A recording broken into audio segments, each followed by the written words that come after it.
tabii ki bu konudaki düşüncelerimi, görüşlerimi anlatmak istiyorum. Belediyede ben 4 yıldan beridir tiyatro hocalığı yapıyorum. Yani bu kente ömrümü verdim tabii. Bu kentin kültürüne, diline, inancına gerçekten de ömrümü verdim. İyi ki de ömrümü vermişim.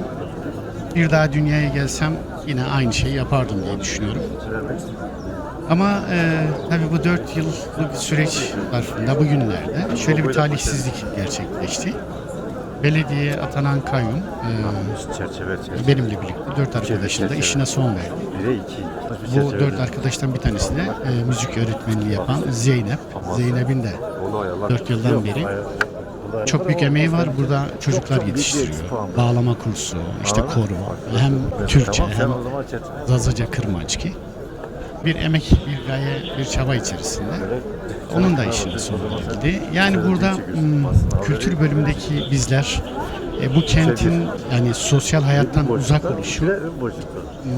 uzak oluşunun bir nebze de olsun karşısında durmak, belki de içine düştükleri o sıkılgan durumdan ya da işte çaresizlik durumundan gelebilen insanlara biraz hayat suyu sunabilmek, biraz rahatlamalarını sağlayabilmek, sanatın güzelliğini, gücünü göstererek, yaşatarak bunu sağlayabilmek için çaba sarf ettik. Emek sarf ettik. Bir şeylerin güzel olması için bu kentte sosyal yapının, insanların ruh hallerinin daha iyi olması için çaba sarf ettik. Ama bizim işten alınmamız kimin işine yarar, niçin yapılır, kime ne getiri sağlar, onu da sorgulanması gerek. Yani şimdi kayyum olarak atanan Baylı buraya geldiğinde şunu söylemişti, işte burada kentte huzur olacak, güzellikler olacak, iyilikler olacak. Nitekim deprem hazırlıkları vesaire tabii ki iyi çalışmalar oldu ama yani o huzuru işte zedeleyecek davranışların da ortaya çıkması gerçekten de kabul edilebilir değil, üzüntü verici bir şeydir. Yani bu kentin kültürü için, müziği için, işte sanatı için mücadele eden insanları işten almak, işten uzaklaştırmak hoş bir davranış tarzı değil. Bizim onlarca öğrencimiz var ve bu çocuklar mesela ya hocam bundan sonra ne olacak? İşte nerede eğitim vereceksiniz bize? Tiyatro bitecek mi?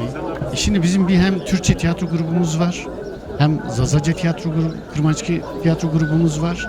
Yani bizim Türkçe ile bir problemimiz yok. Türkçe bizim ortak dilimiz. Ben Cemal Süreyya'nın akrabasıyım mesela. Yani Cemal Süreyya Türkçe'de bir devrim yapmıştır. İkinci yeni şiir akımında devrim yapmıştır.